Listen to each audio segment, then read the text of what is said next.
एक गोपी नंद रानी यशोदा के पास आई, पास आकर के बोली, मैया मेरे घर में आज पूजा है, व्यवारी है, मुझको गोबर ले जानो, मैं आपकी गैया को गोबर ले जाऊं।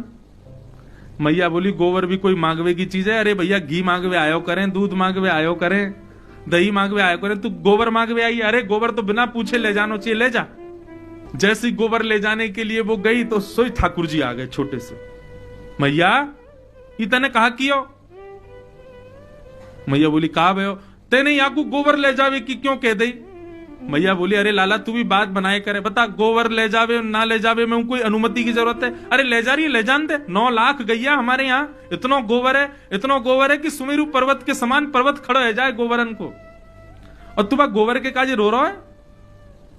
छोटे से ठाकुर जी बोले, मैया तू ना जाने, गोबर, गौ माने गैया, वर माने वहां को वरदान, वो गोबर है तो पता 33 करोड़ देवता गैया में रहे, लक्ष्मी को जगह नहीं मिली, तब लक्ष्मी ने आके बोली मैं कहां रहूं, तो लक्ष्मी को स्थान गोबर में दियो। मैया ये जो नंद बाबा के इतने बड़े बड़े रत्नन के जो है का महल बने भये हैं, हमारे घर इतनी संपत्ति है, ये सब गैया के गोबर की करामात है, और तेने वह गोपी को ऐसे कह दी कि ले जा गोबर है?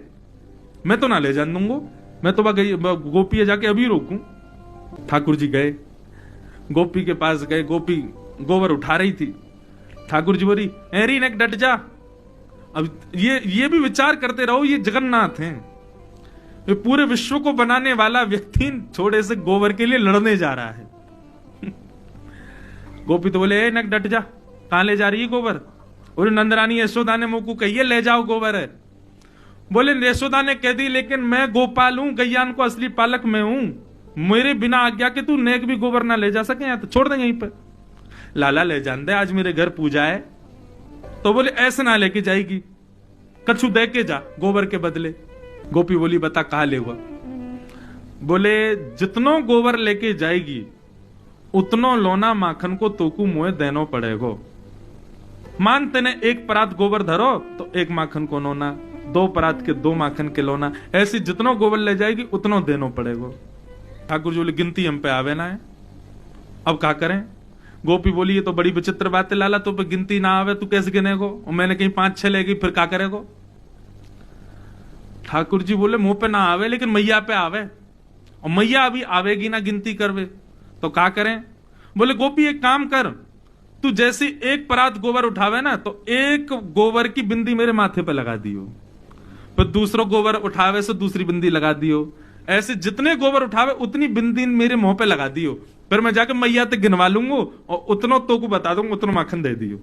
ये वो जगन्नाथ हैं जिन्होंने पूरे विश्व को बनाया, और आज यहां गोबर बेच रहे हैं और बदले में क्या ले रहे हैं? मक्खन।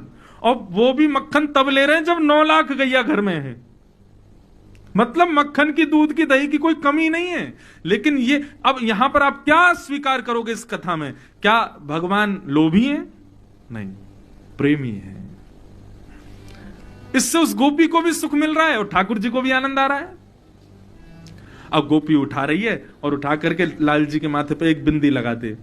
अब सोचो ठाकुर जी कैसे लग रहे होंगे, हैं? सांवरे से ठाकुर जी, सिर पर मोर पंख पहने हैं, तिलक लगाए हैं, नन्हे से पीतांबरी पहने और गोबर की बिंदी लगवा रहे हैं अपने मुख पे, गो रोचन तिलक किए। अब गोपी बार बार आवे, मक्खन उठावे, 1 बिंदी और लगा जाए। अब गोपी को इतना सुख लग रहा है, इतना आनंद आ रहा है ठाकुर जी को ऐसे गोबर की बिंदियों में देख के, और ठाकुर जी बिल्कुल सीरियस होके देख रहे हैं उसको, कहीं ज्यादा नहीं ले जाए। जैसे ही गोबर उठावे तो ए रुक, लगा बिंदी लगा, यहाँ पे वो बिंदी लगा जाए। अब बार बार बिंदी लगा के ठाकुर जी ऐसे मधुर मुस्कान पे आनंद है रहे हैं। गोपी को भी खूब आनंद आ रहा है। सो गोपी ने अब क्या कहा कि अब की बार गोबर उठायो, और लाला बहुत भारी है ने उठवाइयो। जैसे ठाकुर जी उठवाने गए सो गोपी ने सबरो गोबर ठाकुर जी पे डाल दियो। जैसे ही डारो पूरे ठाकुर जी गोबर में संलप्त रह गए। ठाकुर जी दौड़े चौकड़ी मार करके मैया के पास, बोले मैया देख, मैया देख, मैया देख। मैया ने जैसी देखी पूरा गोबर में लपो भयो लाल जी। अरे लाला तू को कितनो नवाओ, कितनो दबाओ, या गोबर में ही जाके खेले, देख काकल लियो, चला साफ करूं। मैया ध्यान ते करियो, क्यों बिंदी लगी वही है, वो नहीं मिट जाए कहीं। हाँ ऐसे करियो कि बिंदी गिनती में आ जाए, उतनो मक्खन लेके आनो गोपी। ये कौन है? ये प्रेमी ठाकुर जी। अब इस कथा को सुना तो आप सबके चेहरे पर प्रसन्नता आ गई और जगन्नाथ जी प्रिय लगने लगे।